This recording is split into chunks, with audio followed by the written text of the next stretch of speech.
felt like they were meant for someone else. And it makes your friends go, Oh my goodness!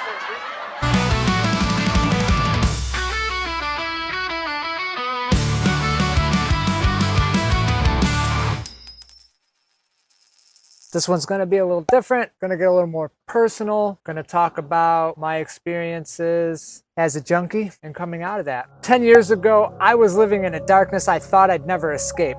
But today, I'm here stronger and more alive than ever, living proof that life after addiction is possible. If you're searching for hope, for a reason to keep going, or a reminder that change is within reach, this is for you. Let's dive into what a decade of freedom looks like and why it's never too late to rewrite your story. Today marks a decade of being heroin-free. And standing here, I can honestly say there was a time I didn't believe this moment would ever come. 10 years, that's over 3,600 days without letting that darkness pull me under. Every day, I'm reminded that it wasn't easy and it wasn't a straight line. But I'm here, and so are you. If you're listening to this, maybe you're looking for proof that recovery is possible, and I want you to know that it is. The person I was 10 years ago couldn't see a way out. I didn't think there was any future for me beyond that next high. The endless cycle of numbing myself from life's pain. I know what it's like to be in that space, and I know how it feels to believe that that's all that there is. But the thing is, I couldn't see then what I see now. The beauty of persistence, the strength in small steps, and the power in choosing life, even when it felt impossible. Recovery isn't perfect. It's not a fairy tale where everything magically falls into place. It's filled with hard choices and moments that test you, but also fills you with moments of joy, peace, and purpose that once upon a time felt like they were meant for someone else. I get up every morning grateful that I made it through and that I'm here to share this story with you, hoping you know that you can get there too. If you're struggling, you know that there's life beyond addiction. There's a version of you that's waiting, someone you'd be proud to be. I'm here as living proof that you can make it. So let's keep pushing forward together, because I promise, no matter how hard the fight, it's worth every single moment. 10 years free from heroin, but most importantly, 10 years finding myself, and I couldn't be more thankful.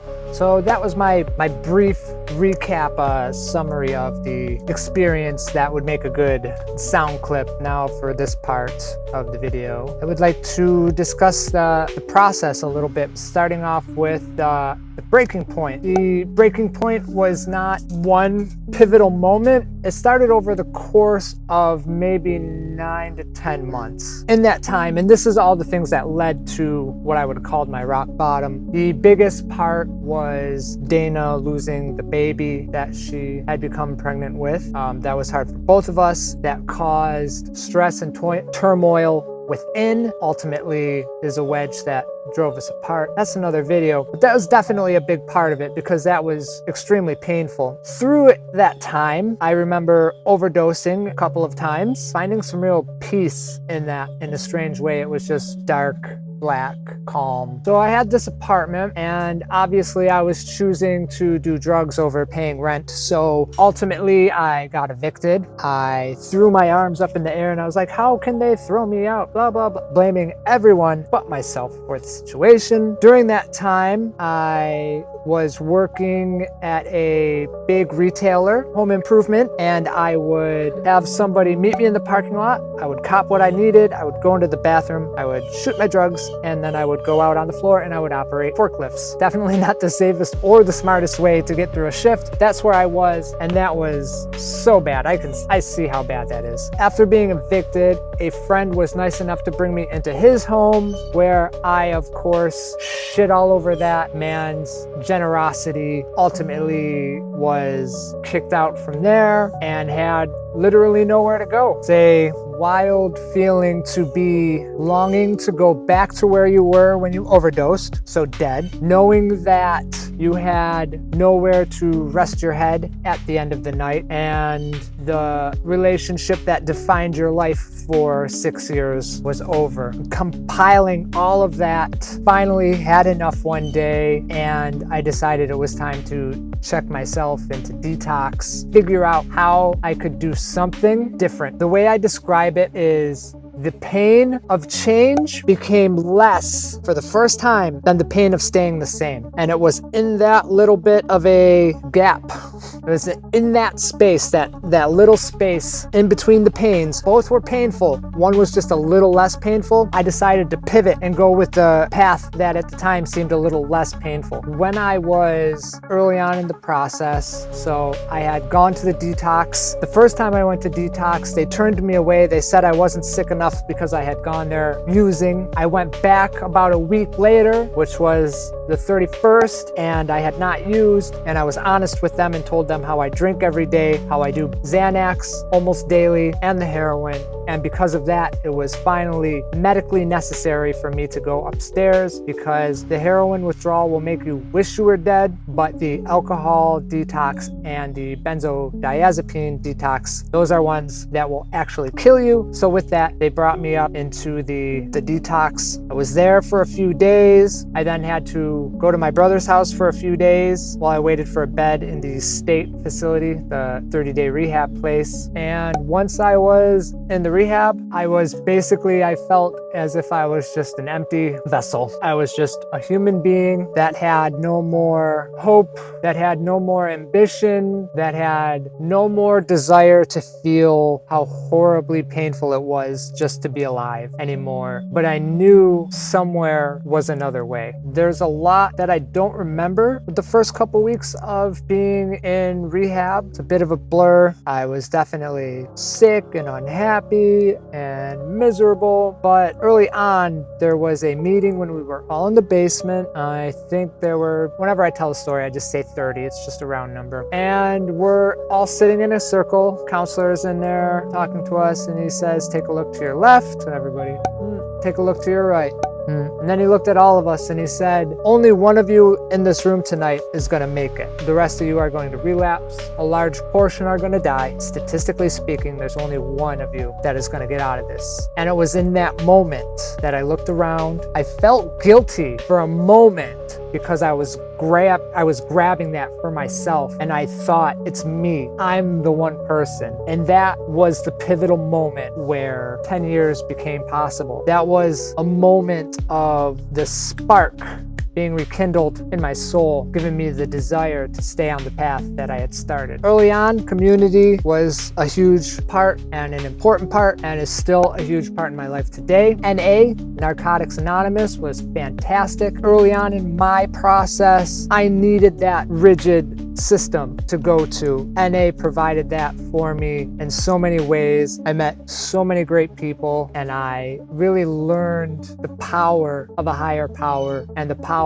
of hope, and how important it is to be around people like you that can help you, support you, teach you from their mistakes. This is such a long, 10 years is such a long time, and I'm trying to whittle it down to this nice compact video, but I don't really think that there's a way for it to be super clean and compact. But early on, that structure, I needed that. I had the people surrounding me. I stayed in a halfway house for 6 months, and I connected with men that I lived with on a deep, visceral level that was incredible. We went to the gym, we pushed ourselves, and we did all of these things without drugs or alcohol, and it was incredible. I look back on those memories of living with those 25 other men so fondly, and I feel like it was such a important part of the process for me to experience and go through and really shape who I became after leaving Buffalo. After a year and a half clean, I left Buffalo. I moved here to Florida. For me and for my recovery, it was the best thing that I could have done. It physically took me out of all of those situations and all of those temptations and plopped me in a brand new city where, as I came out of my cocoon and started to become this new man, I was becoming that new man somewhere new, and there was none of that baggage that would have been dragging behind me if I would have stayed in Buffalo. And that is definitely a huge factor in why this worked for me. I had structure early on that taught me, that gave me a foundation and some solid tools in my toolbox, and then I got the fuck out of the place that had so much toxic shit attached to it.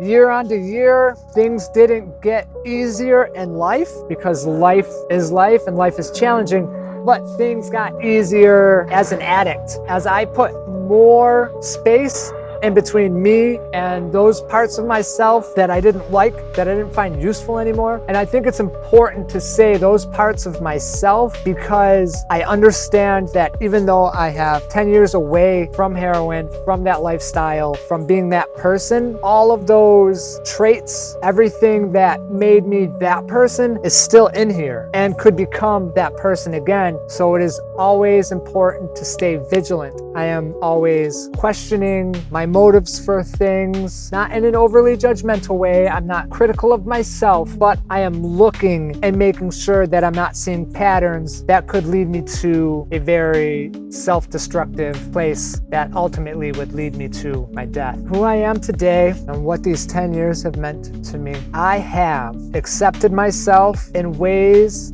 that I was never able to do when I felt that I was acceptable to nothing, to no one, and I felt as if all I truly was destined for was that life of a junkie. I now know myself. I have accepted those parts of myself that I don't like, the dark, the shadow, and I have learned that although those parts are in there, they don't define me. And even if the thoughts in the back of my head bubble up every now and then, it's no big deal because I know that it is just a fleeting moment that will pass. It's a whisper. It's not a scream like it used to be. And I can look at everything that I've gained in that time and understand how devastating it would be to lose everything that I've gained. And the biggest thing that I gained is hope, is love, is people in my life. Being able to have a deep relationship with another individual and not have it be strictly transactional. And I go transact with you only so I can go transact with my drugs and be where I want to be, stoned and laying on the floor. Doopy-doopy-doop-doo. Trying to find the other part of my writing. Where is it? There it is. That's about all I have to say. I just planned this video out. I wrote some things, but I wanted the middle act to just be a raw stream of consciousness that I hope somebody can watch and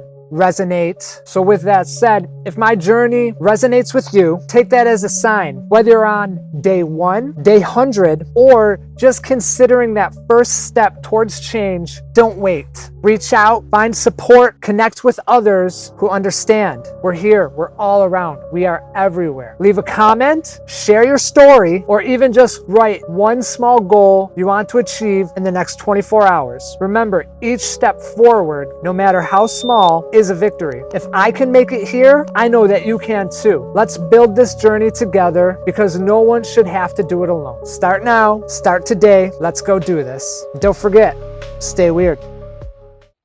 You made it this far. Why don't you try this out?